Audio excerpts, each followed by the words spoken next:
Copy copy बोले छठिया मैया सुनाए सेवक लोग सुनाए सेवक लोग हमरा घाटे दुबिया उपजी गइले मकई बसे ढलेले रोई बोलिया बोलेली पुष्पा दे सुनिए छठिया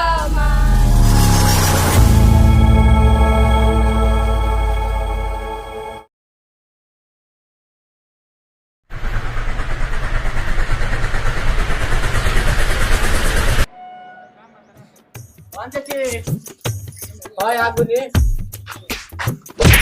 अरे औरत कौन अरे तो हमार मेहरारू जी है के बड़ा हो तू हम नहीं चिन्हत नहीं कुछ चिन्हत अरे तार हम पति हनी हम पागल है हमारा के दुनिया सब पे पागल कहते हैं छोटकी सारा सुल्तान क्या करता जा सुल्तान के घरे और छोटकी हमारा के तेल के घर से भगा देले भी हम पागल और रे भैया के मेहरारू हमारा भगा देले सब कोई हमारा के भगाओ हम वो हम तो पागल है हमारा के सब कुछ पागल कहते हैं सब हमरा जी हमरा के खदेड़ देले घर से हमारे घर से खदेड़ देले हम जइबे ना करब हम जइबे ना करब ना ए छोटकी प्रणाम भैया जी खुश रहो काय हमर पिंकी के खेदले बलिस थे फिर कुलछनी के लेके आ गए भैया जी जवान सबान के बोलो और मेरा कुलछनी मत बोलो एकरा के छोड़ले में भलाई बा भलाई घर ले काय करो लेके रहे तो का जब से की कृपा तो जरूर होई जब साल भी तब से नाश फिर के रख ले बिया कर ले बिया नाश तने दोनों मिलके छठ करसन ओहो हम एक कुलछनी से छठ ना करम काहे ना करबे छोटका कहां बा के जाने भैया भी बोलन का अरे छोटका हां हां भैया खुश रह का झंझट भइल बा हो काई ना पर झंडो के बैसन छठ के व्यवस्था होता नु हां तो पूजा पर मिल के कल जाओ हां चलो कल जाओ चुप रही हमें कुलछनी जर छठ ना करम एक खातिर कोट रुपए हो जाई क्या कहतिया मन चढ़ा के तही रखले बलिस भैया सब सही बात कर जा मारा में के था पविया नहीं है जी रौरा कहत तो करियो लेता ना तो हम ना करती जाए तो भैया मेहरानू के बात ना सुने के अगर हम दोनों आदमी भाई मिल के रहम जानू तो कोई कुछ ना करी हां सही चलो बेग दो ना चलो पूजा पाठ में तनी चल जा मिल जुल के कहत आराम से करके ओकन के चल चल ठीक देखो लो हां घरे घरे चंदा आपकी काट ले को बा हां एकदम काटे के बा एको घरे छोड़े के नहीं के ना एक से 1 रुपया से कम ना लिए ना हैं ठीक बा नो हां चलो पहले हे घर काटो काटो ठोक तो के बा हो के बा चंदा का बोलो लो चंदा काथी के छठ पूजा के लगन ले ना रहलो अगले साल फिर अब इस साल नहीं छठ कहिया बा 19 के बा कितना रसीद बा कितना बा हो तो 5,001 रुपया है रह जाओ तुम घर से सलाह लेके जा जा जा बेटी चोट चंदा में से रहे ठीक ठीक नया नया बियाह भइल बा तो देखो त रहनु एक और सलाह लेता घरे में रहा था भर दिन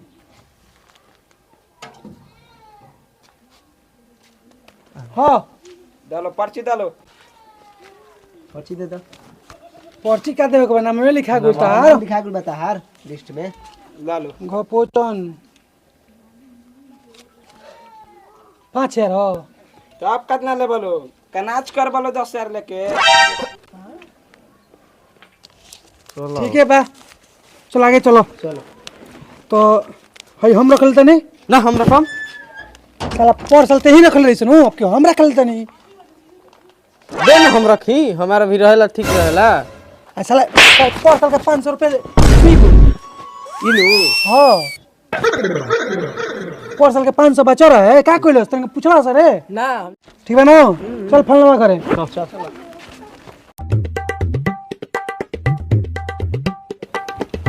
चलो सा खदरन बाबा हिया साला तेल पे आउन बाबा के यहाँ चलो सन साला परसल तो लाठी खिउले रही सर अच्छा अब किना पीट गाउडी चलो हां चल अभी सर कोनो बोल दी उनका द्वार पे अब चप्पल सबकी हम मारो ना ना कोई नहीं चलो जा आराम चलो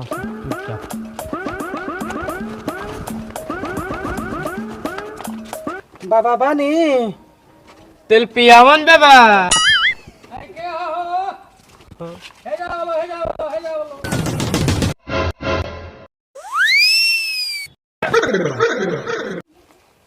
कहाँ चल रहा लो? चंदा कटे चंदा? अच्छा अच्छा, काथी के चंदा मांगत लो? छठ पूजा के कहिया छठ पूजा हो? 19 के ह 19 के हो? तो तुम लोग के चंदा चाहबे करी। हाँ चाहिए ना। अरे मर्द तुम लोग तो चंदा काटत रहो, आ नाच नचावत रहो, बाजा बजा वाले तारो, डीजे बजा ले तारो, आ गांव में लड़की मेहरारू सब रोड पर गिर जाता रही सो। अब की ना गिरी है सो लाइट लगा दे। हमारे बूढ़ी के पैल गिर गई रहे। अब की हाली भेपर लगवा देव जा।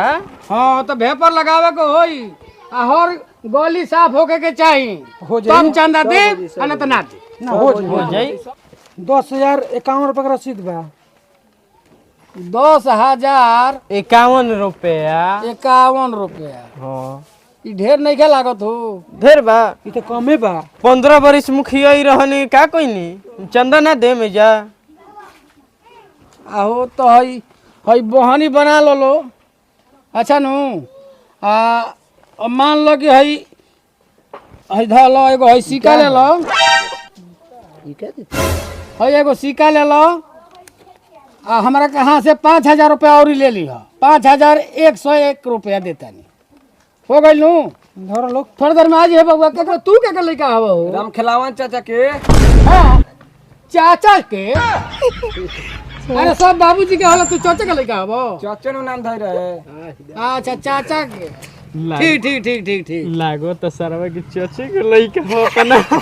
अरे के मजाक ना कोई जाला, जाए तो लड़का अपन समझदारी जितना रहला उतना न बोलल जाला। ठीक बा बबुआ, आके हमारे से 5,000 रुपया लेके जाइए। अच्छा नु ठीक बा जालो। आप बढ़िया से छठ माई के कृपा है नु, सब जाना लोग एकदम फरी फूली। ठीक है। मन से कोई नहीं।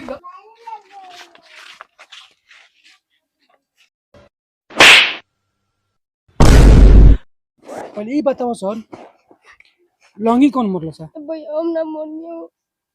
कौन मरल सर? हम ना मर रहे भाई, हम ना बतेबो सर, चंदा जाओ भाड़ में। ठीक बा नो? ए संख्या दोगला मुखिया भी हम चला गोड़ पड़ी ना रे। हां हम मेरा के आगरमणी में नौकरी ना लगे दिला साला ही। हेकर माई के मोबाइल लैट्रिन के पैसा खा गई। पता ने पूरा पंचायत के लैट्रिन खा गइल बा। लैट्रिन के पैसा रे? वो शौचालय के पैसा खा गइल बा। हां ठीक बा, चल चल चल साला चलो कैसे नाम के तेल पे लावन बाबा। देखो सन, जब से लेके पूरा नदी तक ले पूरा साफ हो जाएगा चाहिए। अरे एगो गोबर उठा के चल बाहर से बाहर चल बाहर।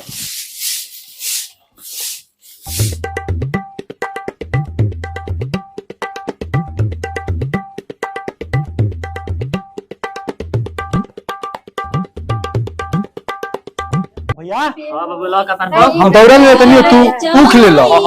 ठीक बा जल्दी चलो जल्दी।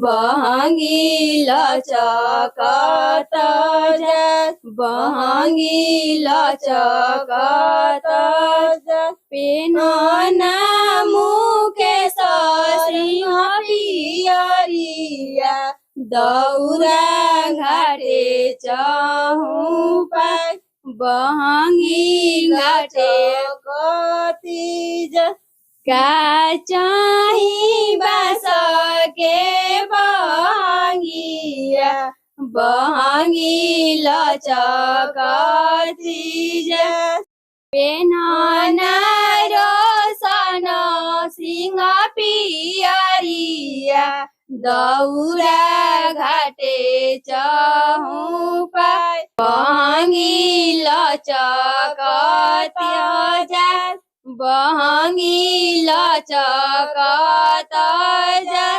पेनना बिसुनु सिंह पियरिया, दौरा घाटे चहु पाय, बहंगी लचकत जा, पेनना गोविंद सिंह पियरिया, दौरा घाटे चहु पार बहंगी लचकती जा पेनना अजित सिंह पियरिया दौरा घाटे चहु पार बहंगी लचकती जा बाट जे पूछे बड़ोइया ई दल के कार के जा आन्हर रे बटोइया ई दल छठी माई के जा ई दल आदित्य बाबा के जा पेनना सन्दीप सिंह पियरिया दौरा घाटे चहु पार बहंगी लचकती जा चारही कोन के पोखरावा जल उमरली जा जल उमरली जा ओही में खड़ा बाड़ी बजनिया धरे नयना सेलो धरे नयना सेलो केवन गुना छठी माया कइनी परले बजनिया के नाम परले बजनिया के नाम रोल बलकाना उठवलु परले बजनिया के नाम परले बजनिया के नाम बैठल गैया क्याते मरलु परले बजनिया के नाम परले बजनिया के नाम राजे परेला घर से ओह पर सुगा मेरा रस ओह पर सुगा मेरा रस सुगा के मरबो धनुष से सुगा गिले मुरुझा सुगा गिले मुरुझा सुगानी जे रोवेली वियोग से सुगा गोइले हो माराय सुगा गोइले हो माराय खबरी जानवनाया दिता से और गली है कीना और गली है कीना हमर दिहल का सुगनावा और गले हवा जरूर और गले हम जरूर कपी कपी बोले छठिया मैया सुनाए सेवक लोग सुनाए सेवक लोग हमरा घाटे दुबिया उपजी गइले मकई बसे ढलेले रोई बोलिया बोलेली पुष्पा दे सुनिए छठिया माई सुनिए छठिया माई तारा घाटे दुबिया सिलाई देबो मकई उजाड़ी दे रोई बोलिया बोलेली गीता मोरिया सुनाए छठिया माई सुनाए